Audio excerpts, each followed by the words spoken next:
এই মাদ্রাসা থেকে এবার দাখিল পরীক্ষায় ২৪ জন পরীক্ষার্থী পরীক্ষা দিলেও পাশ করেনি একজনও। দিনাজপুরের বিরামপুর উপজেলায় খয়েরবাড়ি মির্জাপুর দাখিল মাদ্রাসা থেকে পরীক্ষায় অংশগ্রহণ করে পাশ করেনি কেউই।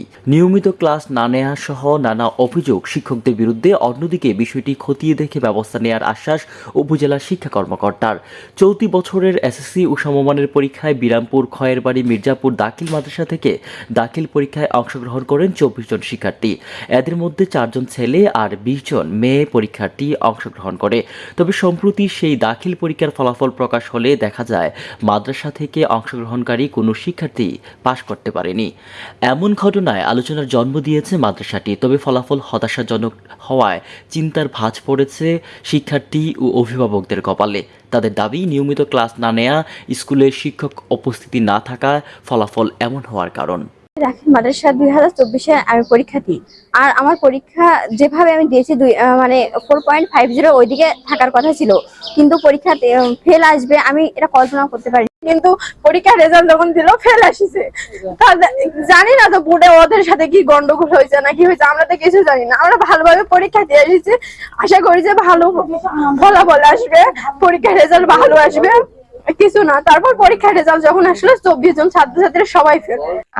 আমাদের সায়েন্স বিভাগ দিয়েছে, কিন্তু সায়েন্সের কোনো শিক্ষকই নাই আমাদের মাদ্রাসায়। আমার মেয়ে পরীক্ষা দিচ্ছে এই মাদ্রাসা থেকে, কিন্তু এর ইতিপূর্বে যে মানে কয়েক বছর ধরে পরীক্ষা দিচ্ছে এরকম হয় নাই। কিন্তু এইবার কি কারণে যে নীল গেল, একটা ছাত্র পাশ করা পারল না, ছাত্রছাত্রী আমরা নিজেই বুঝতে পারছি না, শিক্ষকরাও বুঝতে পারছে না।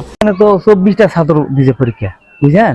দেওয়ার পরে তো এবারে তো বিভাগ নীল গিয়েছে। কেন গেল? ওই সভাপতি সেক্রেটারি অবহেলায় গেল। ওরা যদি সভাপতি সেক্রেটারি যদি পড়া থাকতো তাহলে এই অবস্থা হতো না মাদ্রাসার। ও সুপার ওই থাকে না, 1 ঘন্টা থাকার পরে চলে যায়, বলতেছে যে আমি অন্য শিক্ষক দেওয়া আছে এই সাবজেক্টটা আমার।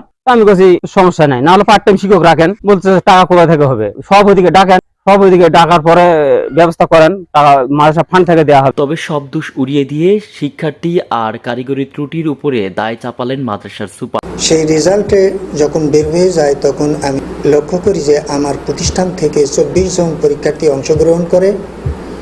এই অংশগ্রহণকারী পরীক্ষার্থীর মধ্য থেকে কেউই পাশ করেনি। এই বিষয়টি আমি জানার পর নিজেই মর্মাহত। সেই সঙ্গে কেন জানি আমার প্রতিষ্ঠান প্রধান হিসাবে ধারণা হচ্ছে এটা কোনো টেকনিক্যালি ত্রুটি বিচ্যুতি থাকতে পারে। কারণটি হলো যে যেখানে 24 জন ছাত্রছাত্রী পরীক্ষা দেয় সেখানে কিছু অংশ পাশ করবে না, এটা আমার কাছে প্রশ্নবিদ্ধ।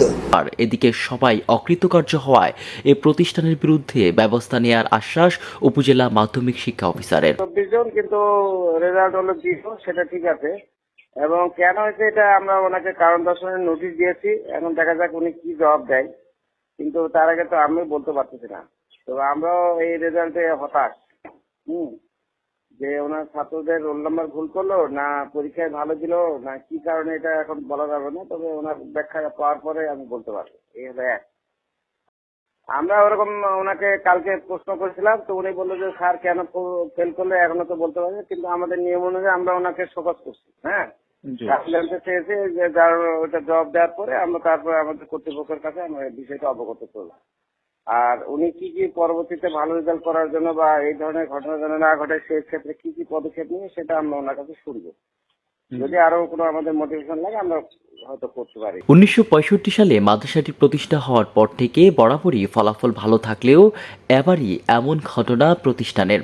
সব সংখ্যা কাটিয়ে আবারও ভালো ফলাফলের তালিকায় উঠবে মাদ্রাসাটি, এমনটি প্রত্যাশা স্থানীয়দের। হিলি থেকে লুৎফুর রহমানের রিপোর্ট, আমার বার্তা ডিজিটাল।